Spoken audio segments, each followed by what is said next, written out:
Usted pasa por una prueba muy grande. Si alguien te miente la madre. Entonces, y sin embargo, de toda esa furia y toda esa cosa, usted no ha visto ningún papel. ¿En qué se basa esa confianza, esa convicción tan sólida que usted está dispuesto a echar una pelea por ella? Y no ha visto ningún documento, simplemente el testimonio. El testimonio. Entonces, la Biblia se califica a sí mismo como un testimonio. La Biblia se califica a sí mismo como el testimonio de la persona que más conoce y la persona más veraz. Aleluya. Es el testimonio de Dios.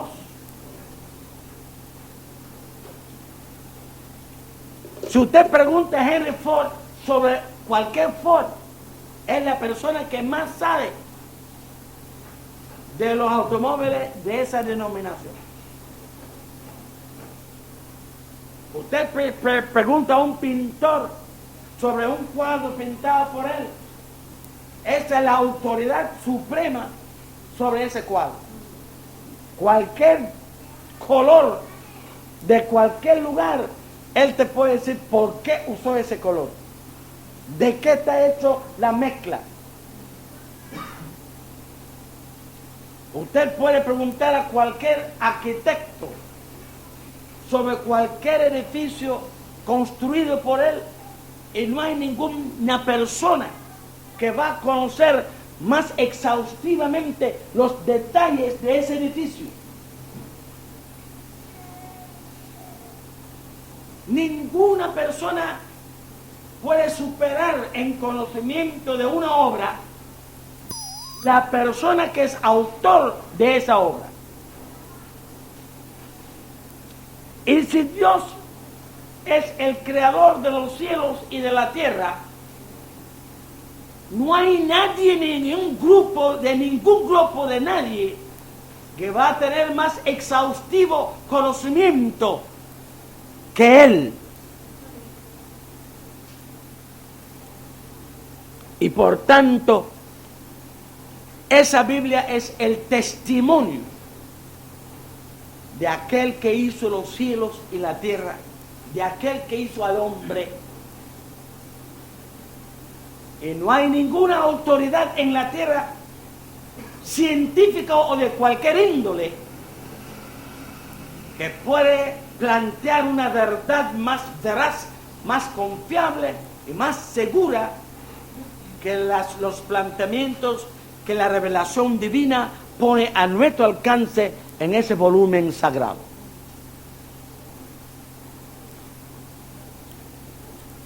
Y ese testimonio es un camino a la verdad que se debe respetar. Y nosotros no estamos en contra del empiricismo como un camino a la verdad.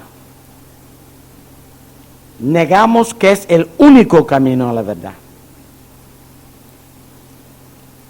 Nosotros creemos que en cada campo de la realidad hay una metodología que le es propia. Igual en la medicina. También.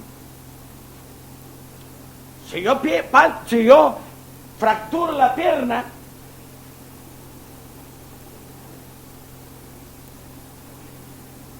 yo necesito un ortopédico. Yo no necesito un individuo que agarre, que arregla tubería.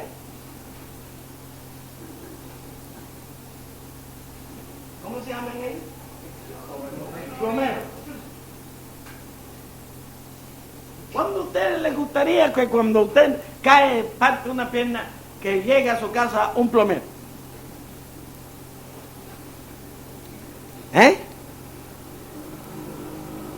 Oiga, un plomero. La metodología de un plomero es algo espeluznante. El ortopédico es diferente.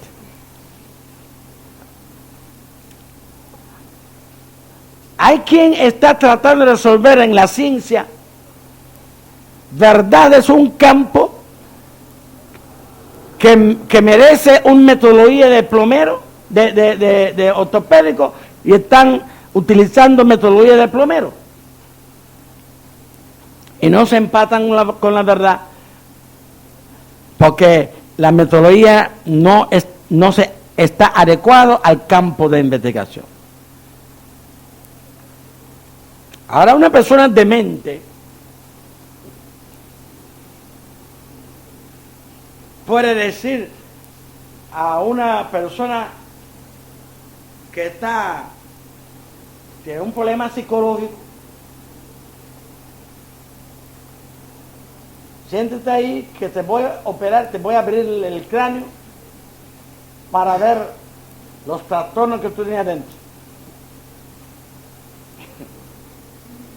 Diríamos que esa persona está demente,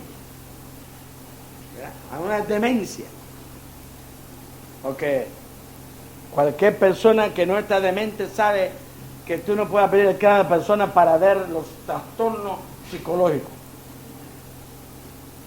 que hay que utilizar otros métodos para alcanzar la verdad de lo que está pasando a esa persona psicológicamente. De modo que este insensato intento de alcanzar la verdad integral a través de una metodología reduccionista solamente podrá llevar a los hombres al autoengaño intencional.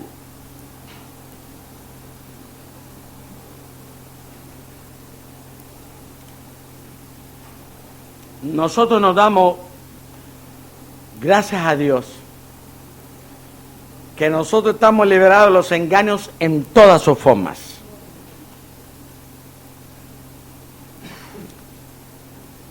Ahora, yo dije que la verdad suprasensible tiene dos niveles: el nivel metafísico y el nivel espiritual.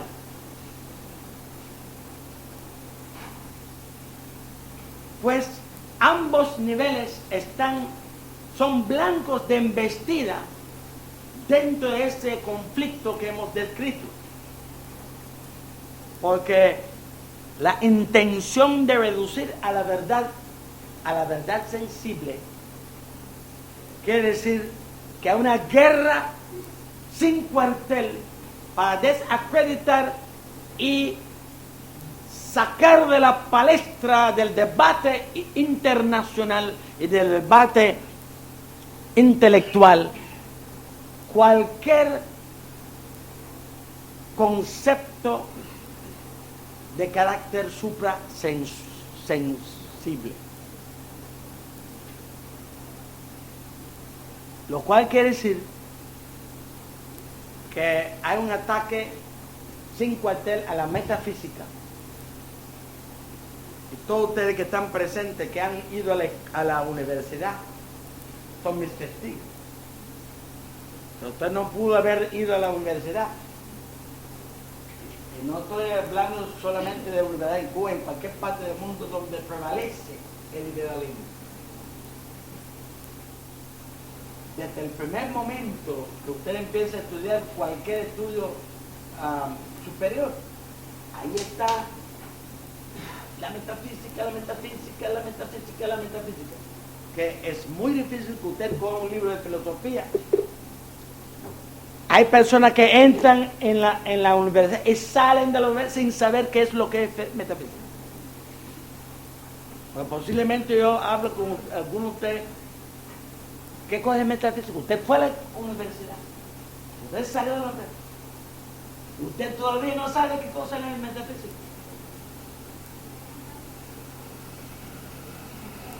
Porque desde el primer momento no solamente hay una deshonesta ausencia de una definición de qué cosa es metafísica, sino un baraje de que la metafísica es esto, la metafísica. Es decir, que en vez de decir que qué cosa es la metafísica, te dicen qué cosa no es.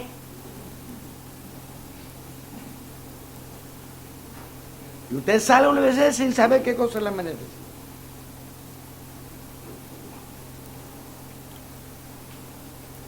Ahora, todo es parte de esa lucha para reducir la verdad objetiva a la verdad sensible. Y como la metafísica se ocupa de lo suprasensible, que está implícita en la complejidad objetiva, esa verdad suprasensible comienza con una pregunta: ¿por qué la complejidad objetiva está organizada? ¿Por qué es inteligible? Entonces, una vez que usted empieza a hacerse esta pregunta, ¿por qué es inteligible? ¿Por qué la realidad objetiva en todas sus más ínfimas y microscópicas dimensiones están estructurados funcionalmente? Tanto el micromundo como el macromundo está matemáticamente organizada. Es aspecto implícito. De tal manera que un hombre puede no solamente calcular el aparato que puede llegar a la luna, sino te puede decir el minuto en que va a aterrizar. El minuto. Dice, se va a lanzar aquí a tal hora y va a llegar a tal hora. Y en el minuto se cumple. ¿Por qué? Porque todo está organizado matemáticamente. Ahora, ¿cómo tú vas a decir que una organización, una estructuración funcional, un sistema inteligible que a través de los siglos ocupa las mentes mal privilegiadas para estudiarla, y que todas las ciencias existentes se han desarrollado a partir de ese estudio, y que los hombres se han ilustrado con estos estudios? Y entonces la materia bruta hizo esa obra. Óigame, la materia bruta, la materia realizó todos esos cálculos científicos que ahora con computadora para sacar esa información natural hay que utilizar computadora, hay que utilizar matemáticas, hay que utilizar para sacarlo. Y usted con todos los equipos de cerebros para solamente recoger esa información, recogerlo nada más, tienen que utilizar su cerebro, tienen que utilizar cálculo y razonamiento, y tienen que utilizar aparatos de alta precisión. Entonces la materia bruta, todo eso lo construyó solo, sin cerebro y sin aparato y sin nada. Calculó todo eso. Claro que tienen más fe, lo único que no tienen es buena intención. No tienen buenas intenciones. Ahora, ellos tienen más fe que nosotros, pero tienen menos intención sano. Ahora, nosotros pensamos que los hombres que se han dado cuenta que si usted se mete mucho en la metafísica, se va a enfrentar frente a frente, no con la prueba de la existencia de Dios, sino con la probabilidad fehaciente de la existencia de Dios. Entonces, para evitar eso, comienza esa deshonesta campaña en contra de la metafísica. Ahora, nosotros no vamos en estos estudios a desarrollar una defensa de la metafísica. Eso lo hacemos en las clases de filosofía. Pero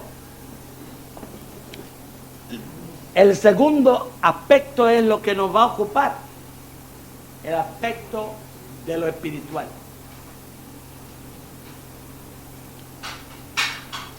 La metafísica correctamente abordada conduce a la premisa de lo espiritual.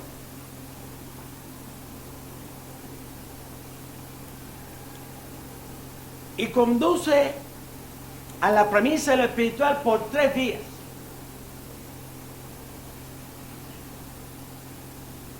Primero, porque no se puede sacar la realidad objetiva de la nada. Hay que sacar la realidad objetiva de un ser. Porque la filosofía hace rato llegó a un criterio de que si empezamos con la nada, tenemos que terminar con la nada. Tenemos que seguir en la nada. Por la sencilla razón de que la nada no puede convertirse en causa de nada. Y como la nada no puede convertirse en causa de nada, si empezamos con la nada, tenemos que seguir en la nada. Y no podemos plantear nada existente. Entonces ellos llegaron a la conclusión que el ser eterno existe. Porque si el primer ser es un ser que no es eterno, entonces antes de ese ser fue la nada. Y seguimos lo mismo. Entonces hay que comenzar con un ser eterno. Razón por la cual usted sabe que una persona no ha estudiado mucho cuando le pregunta ¿quién hizo a Dios? Porque si Dios es un ser eterno, es un ser preexistente. Y nadie lo hizo porque lo eterno no tiene comienzo.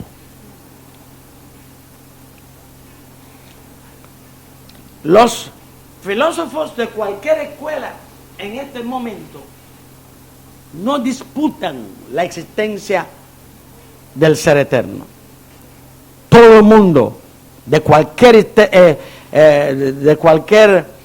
escuela filosófica reconoce que el ser eterno existe, porque es imprescindible para el pensamiento filosófico.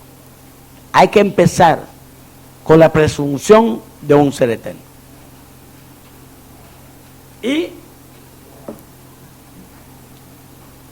por tanto,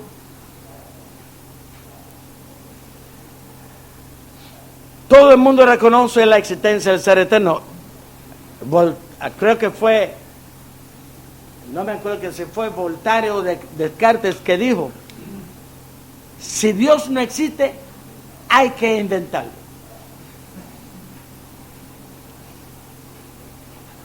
Y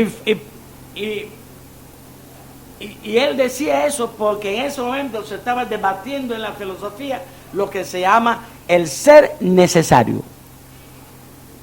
Porque una vez que la filosofía llegó a la conclusión de que no puede empezar con la nada, hay que empezar con un ser eterno, entonces denominaron a ese ser el ser necesario. el ser que tiene que existir. Y eso fue lo que condujo a Voltaire o Descartes a la expresión, al ex abrupto. Si no existe, hay que inventarlo. Porque el pensamiento no puede partir en su discurso investigativo sin partir de un ser eterno. Ahora, la única cuestión que está en debate no es si el ser eterno existe, sino si el ser eterno es impersonal o si es personal, si es una persona o si es una cosa. Entonces, sobre esta cuestión, los pensadores se dividen en dos bandos, los creyentes y los no creyentes. Y por eso decimos que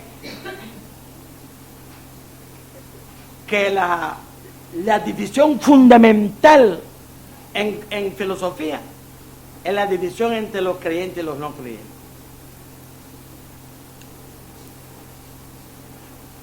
Entonces, los creyentes dicen que el ser eterno es una persona, y los no creyentes dicen que el ser eterno es la materia. Entonces, eso es el debate que existe actualmente en el mundo del pensamiento. Si el ser eterno es Dios o si el ser eterno es la materia. Cuando yo tenía 18 años, yo leí el libro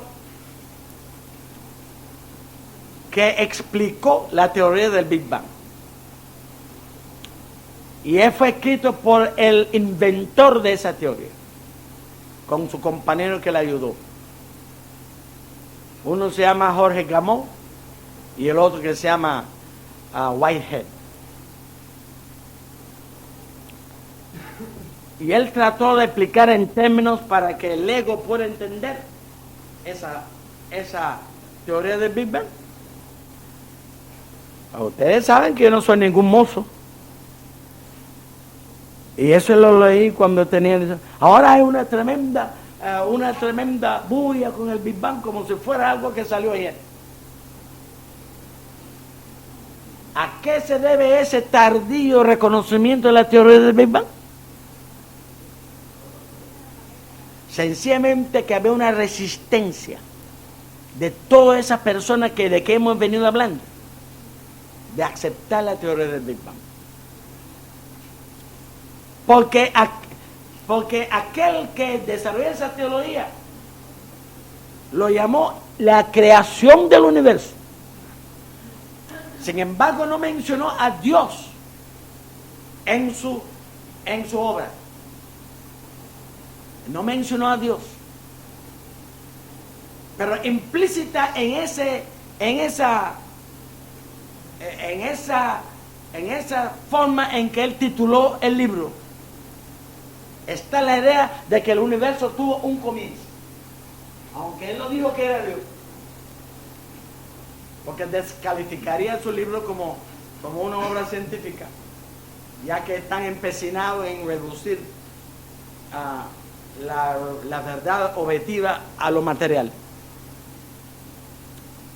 Pero al plantear que todo comenzó con la materia altamente condensada en un puntico infinitesimal, y que por su inestabilidad ese puntico explotó y regó su materia en el espacio, y todo eso se fue por una serie de procesos y combinaciones y recombinaciones hasta formar los planetas, las galaxias, y en uno de esos planetas apareció el hombre, la vida, etcétera, etcétera. Todo ese proceso. Pero hay un problema.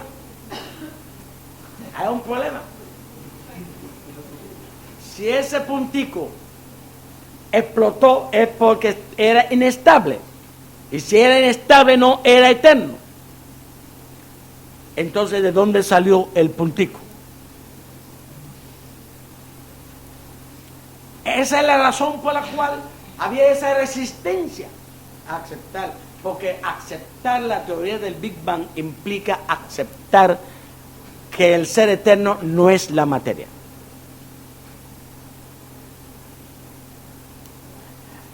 ¿Por qué entonces lo aceptan ahora? Porque todas las demás alternativas se han ido destruyendo. Y al todas las demás alternativas se han ido destruyendo, se han quedado sin ninguna otra alternativa que no el de aceptar el Big Bang. Ahora nosotros los cristianos no nos entusiasmamos con la doctrina del Big Bang, porque tampoco Génesis 1:1 dice que en el principio Dios creó un puntico. Ni tampoco vamos a argumentar en su contra. Nos limitamos a reconocer que nos da la ventaja en ese debate de que unos dicen que el ser eterno es Dios y otros dicen que el ser eterno es materia.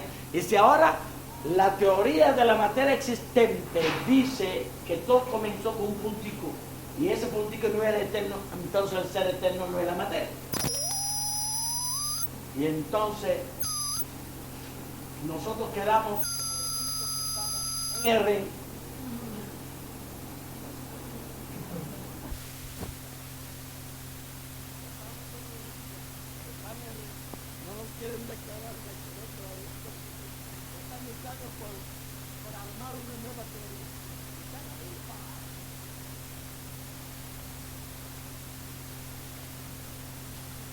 Lo podrán lograr, pero por el momento nosotros no tenemos rivales en estos momentos. Ahora, pero hay otra razón, porque dimos a otra razón, y es que no solamente hay que comenzar con un ser eterno, sino también porque no se puede explicar la complejidad inteligible a partir de una realidad no inteligente.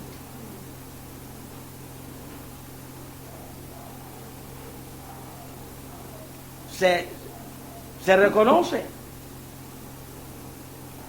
que donde se adapta un medio a un fin, hay inteligencia.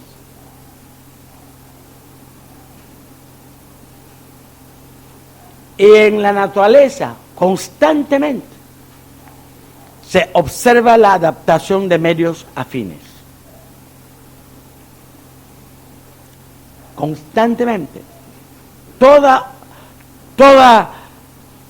Todo evento funcional implica la adaptación de medios afines. Entonces, a través de una actividad funcional se viabiliza un fin. Entonces, esta relación funcional fue establecido en previsión de un fin que se persigue. Y por tanto, empezar con un puntico para explicar el desarrollo organizado no es viable. Pero empezar con una persona, entonces todo se explica perfectamente bien. De modo que la segunda razón por la cual nosotros tenemos la ventaja en esa batalla es primero porque el ser eterno, primero porque la premisa del ser eterno, el desarrollo de los acontecimientos favorece a nosotros de que el ser no tenga una persona. Y segundo, porque la inteligibilidad de la complejidad se explica mucho mejor comenzando con una persona que no comenzando con un ser impersonal. En tercer lugar, nos favorece porque es la experiencia universal del hombre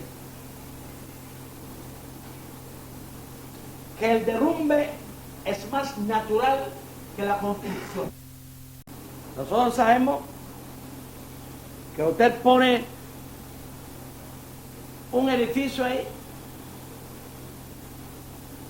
y sabemos que si usted lo deja solo, dentro de qué tiempo ese edificio se derrumba.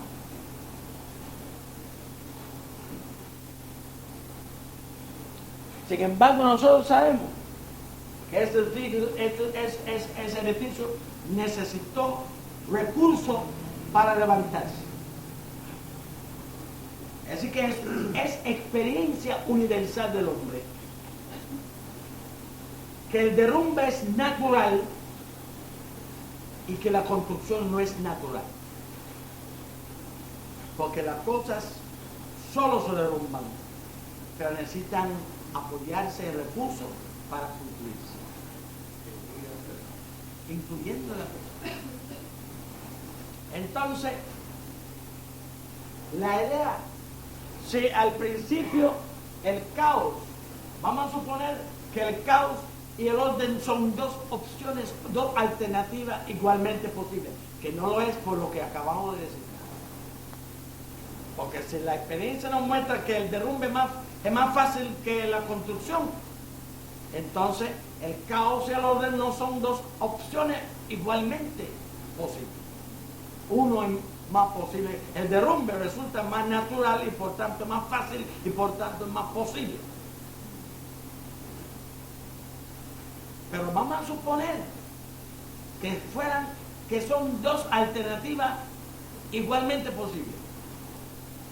¿De qué se vale? ¿De qué se vale la naturaleza para optar por el orden contra el caos? ¿De qué se vale para hacer esa elección?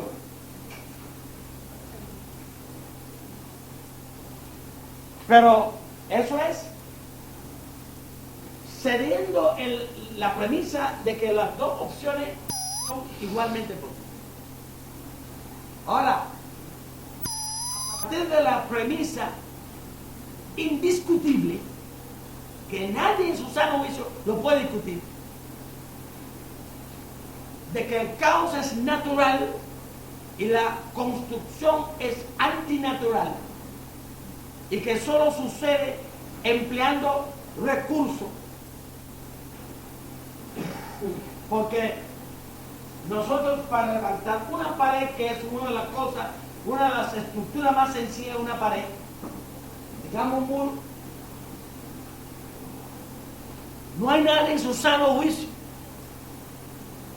que va a plantear, si usted va para cualquier parte del mundo, usted llega, digamos usted naufragó, usted llegó a una isla, usted encuentra cerca de un muro. Nadie en su sano juicio va a decir que ese muro se levantó solo. Usted no ha visto a nadie. A lo mejor usted camina la isla por completo y no encuentra absolutamente ningún ser humano en la isla, pero usted está seguro que este muro alguien lo construyó. Ahora, si usted encuentra una pila de ladrillo, usted no tiene ningún problema con eso. Ese pila de ladrillo puede ser un muro que se derrumbó.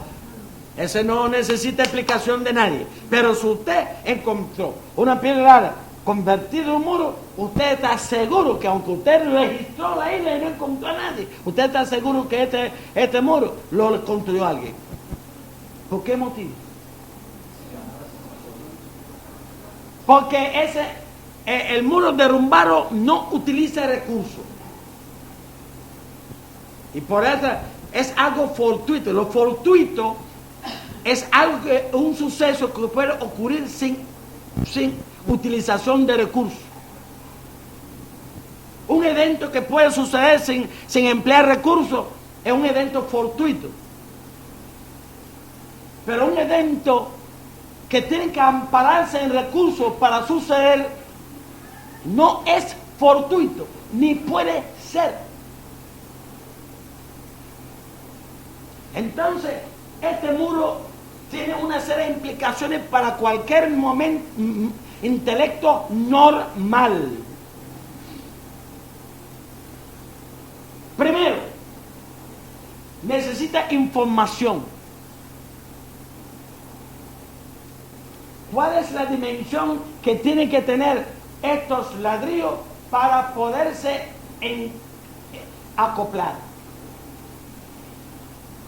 Porque si algunos tienen X dimensión y otros tienen X otra dimensión y otros tienen que no van a acoplarse. Para poderse acoplarse en ese muro, ellos tienen que tener determinadas medidas matemáticas.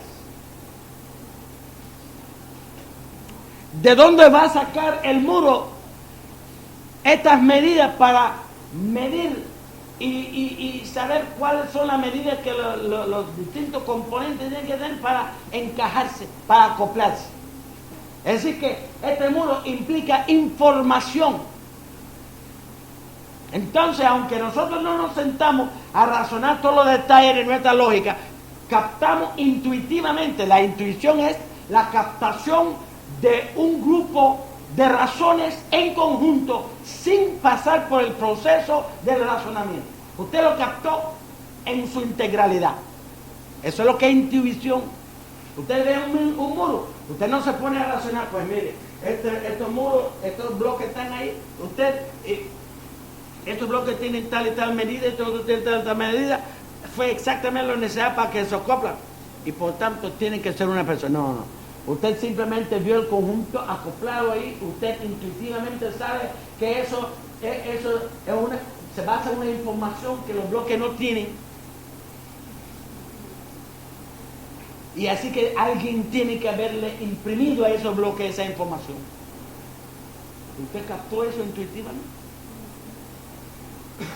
Sin razonamiento, que la persona normal no lo razona todo, sino funciona en él los conocimientos básicos que se llama sentido común. Lo capta así, porque no es insecto, porque no es conejo, porque no es caballo. Tiene esa capacidad de poder hacer así y conociendo el básico, captarlo. Eso es lo que se llama sentido común. Entonces, eso no termina ahí. Eso no termina ahí. Ese muro, aunque sea un murito, no puede existir ahí sin información. En segundo lugar, todos estos muros en las distintas posiciones que ocupan están en esas posiciones contra la ley de la gravedad. Están en esa posición contra la ley de la gravedad. Porque los únicos que están acorde con la ley de gravedad es la primera fila. Los demás que están en un nivel por encima de la tierra no pueden haberse alzado solo y haberse alzado solo a los distintos niveles que es donde están. Entonces, ese murito no solamente tuvo que valerse del recurso de la información, tuvo que valerse del recurso del poder, una energía que les permite alzarse contra la ley de la gravedad a los distintos niveles donde están. Y es otra cosa que la persona normal lo capta de inmediato. Esos ladrillos tienen distintos niveles por encima de la superficie de la tierra, donde está en reposo, pero para trasladarse de la superficie a los distintos niveles necesita una energía que se imprime a ellos para que puedan colocarse a estos distintos niveles. Así que necesita este murito el recurso de la información y necesita ese murito, el recurso de la energía. Pero, y el viento lo que haría era desorganizarlo. ¿cómo? Y lo que fue la energía del viento lo que hace es desorganizarlo. Ese viene el tercer punto, el tercer recurso. Que un viento no ejerce control. Y al no ejercer control puede lanzarle en cualquier dirección. Entonces, ¿cómo es que se han llegado justamente cada cual a su posición dentro del conjunto?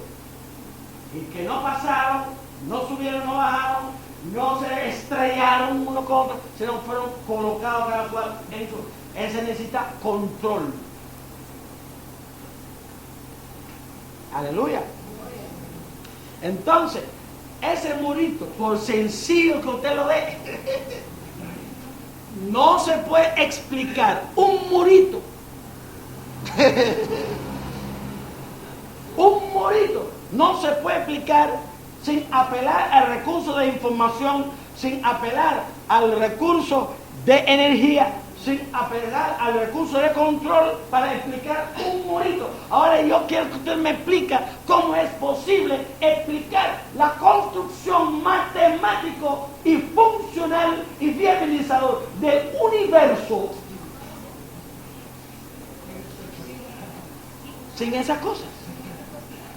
Quiero que alguien normal, porque el anormal a mí me va a volver loco. Estoy hablando de alguien normal.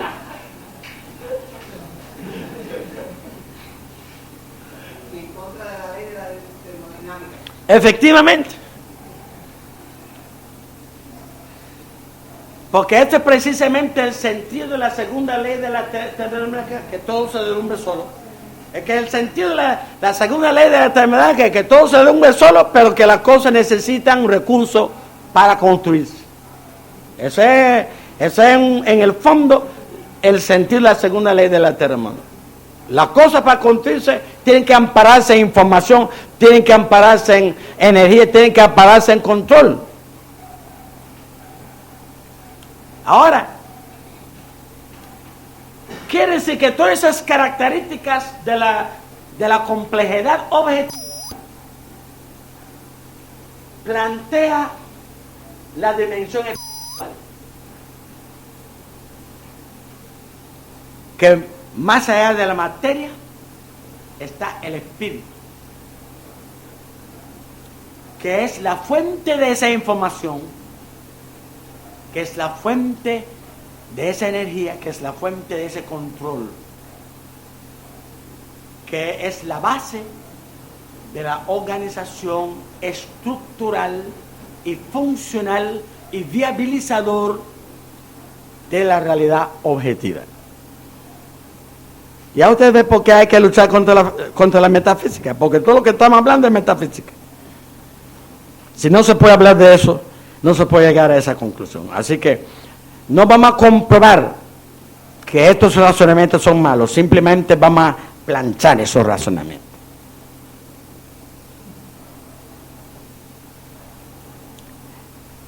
¿Por qué plancharlo en vez de comprobar dónde está el error de esos razonamientos? Sencillamente que no hay recurso alguno contra ellos.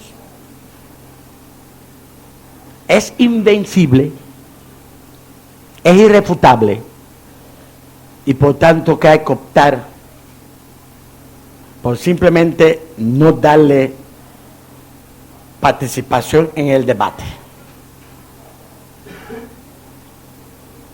Alguien ha dicho que el primero que usó los puños, el que se le agotó los argumentos.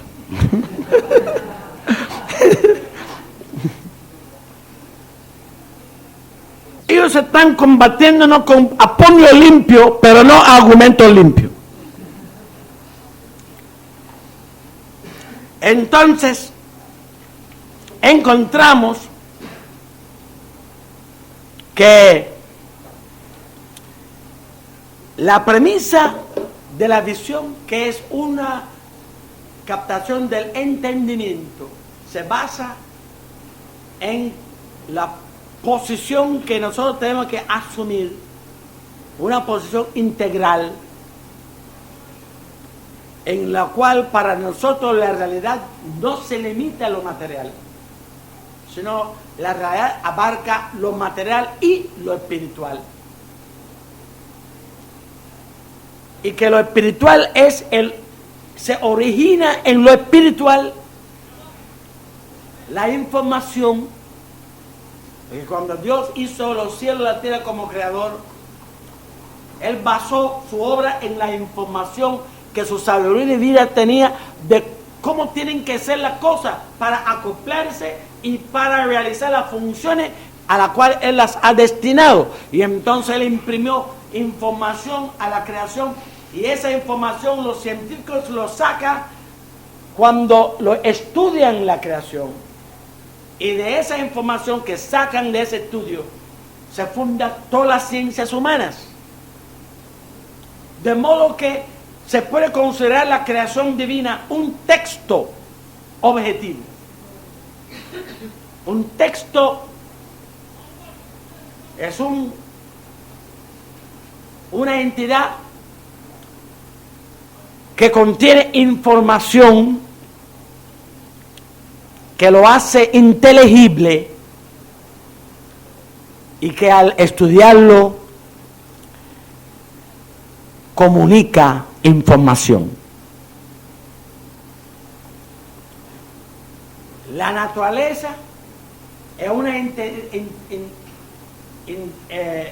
una entidad que al estudiarlo nos comunica información. Y esa información nos ilustra. Y todo lo que el hombre hace, lo hace por lo que ha aprendido de esa información que le extrae de la realidad objetiva que le rodea. De modo que la realidad objetiva es un texto que el hombre estudia y se ilustra y le asiste para saber cómo lograr los fines que él se plantea. Es el texto más importante estudiado por el hombre. Y todos los demás textos existen como producto de ese texto principal, que es la realidad objetiva. Entonces, precisamente el carácter de la complejidad objetiva como texto objetivo exige que a una persona haya impregnado esta inteligibilidad en ese texto. Y que cuando nosotros estamos estudiando la naturaleza, la realidad objetiva, estamos comunicando a través de la realidad objetiva con aquel que plasmó en ella ese mensaje, y que nosotros al extraer ese mensaje que nos ilustra, que nos da luz a nuestro entendimiento, estamos comunicando a través de ese texto con el creador de ese texto. Razón por la cual, cuando un filósofo, por medio de sus cálculos matemáticos, planteó la existencia de un tal planeta, y creo que fue Plutón, no existía ningún telescopio en aquel tiempo cuando él planteó la existencia. Pues él decía, ese planeta pesa tanto.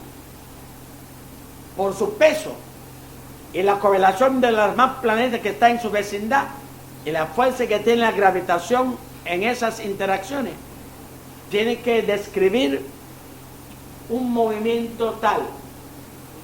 Pero en vez de estar describiendo un movimiento tal, digamos, elíptico,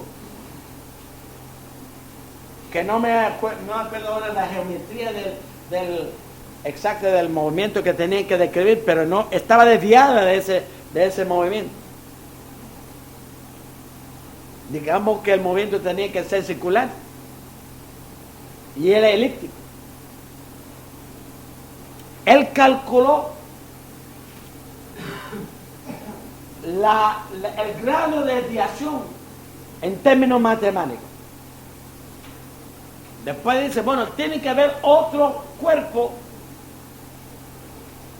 que está influyendo sobre la interacción gravitacional de esos planetas, que está causando estas desviaciones geométricas en el movimiento de ese planeta.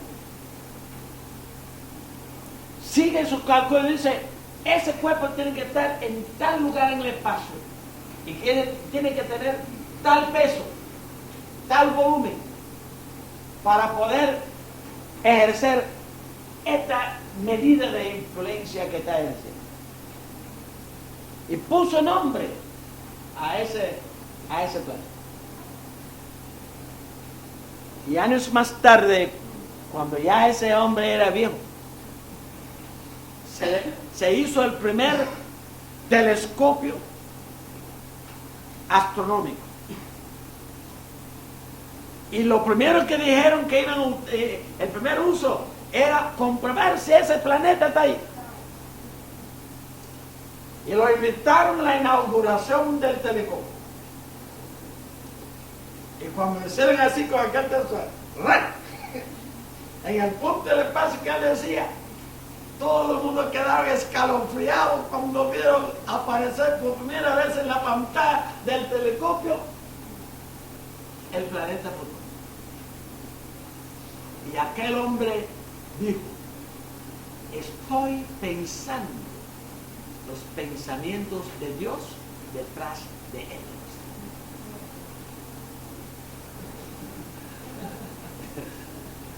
Estoy pensando los pensamientos de Dios. Es decir, él se dio cuenta, si él tuvo que valerse de la inteligencia para poder hacer esos cálculos y descubrir ese planeta, mayor inteligencia era aquel que hizo aquello de una forma tan inteligible que él, siguiendo su razonamiento, podía llegar a descubrirlo. Y que entonces dice, se dio cuenta que él había estado comunicándose con Dios a través de su obra.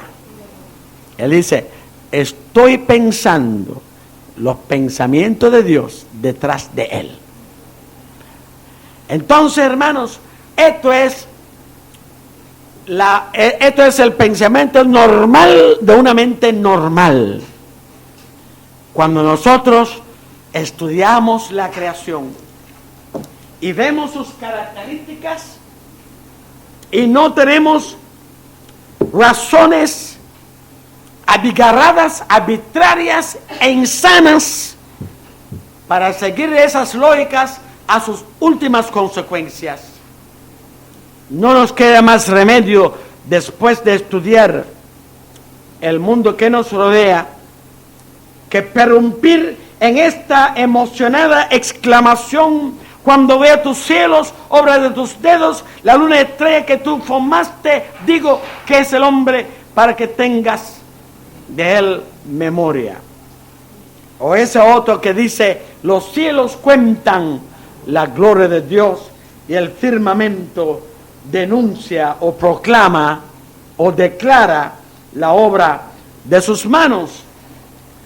Y el apóstol Pablo afirma categóricamente que porque la ira de Dios se revela contra toda impiedad e injusticia de los hombres que detienen con injusticia la verdad. Observa que dice, detienen injustamente la verdad. Porque detener algo es interrumpir su marcha posible. Cuando algo está en marcha y usted interrumpe la marcha posible, usted está deteniendo.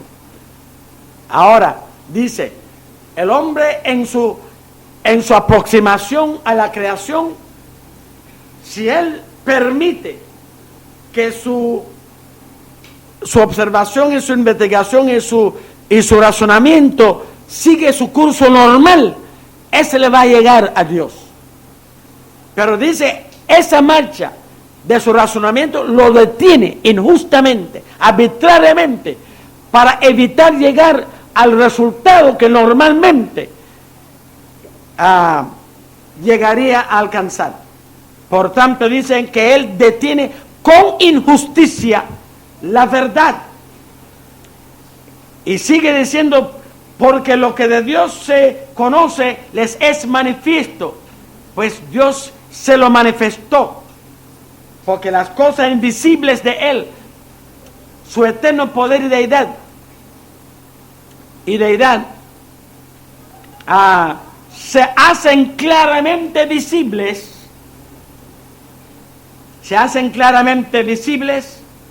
desde la creación del mundo, siendo entendidas, es decir, no son vistas o observados por los 5 sentidos, sino son entendidos por la mente normal que lo contempla. Son entendidas por medio de las cosas hechas. Es decir, al ver la disposición de la complejidad en el tiempo y en el espacio, nos damos cuenta que son cosas hechas. ¿Por qué? Porque nada cae hacia arriba, todo cae hacia abajo. Cuando usted ve una cosa que está moviendo hacia arriba, usted sabe que alguna fuerza lo está impulsando, porque lo normal es que todo cae hacia abajo. Usted ve algo que está subiendo, usted ve una evolución que está surgiendo arriba, para arriba, con cada vez más organización y complejidad. Usted sabe que eso no es natural, usted sabe que son cosas hechas. Igual que usted supo que este muro, usted no ha visto a nadie, pero usted sabe que este muro fue hecha y nadie le va a convencer lo contrario. Igualmente una persona normal, al ver a esta ponderosa e imponderable conglomerado universal surgiendo para arriba, para abajo, contra todas las leyes naturales, organizado y viabilizando fines a través de medios, usted sabe que son cosas hechas si usted está pensando normalmente. Entonces, dice el apóstol Pablo que siendo entendidos por medio de las cosas hechas, de modo que no tienen excusa. La Biblia dice que el que dice que no hay Dios es necio. Así lo Biblia dice. Dice el necio en su corazón que no hay Dios. ¿Y tú sabes por qué es necio? Porque va en contra del sentido común que el alfabeto tiene. Entonces, dice el necio en su corazón que no hay Dios. Ahora, precisamente al contemplar todas esas cosas, nosotros tenemos que plantear que cuando hablamos de visión,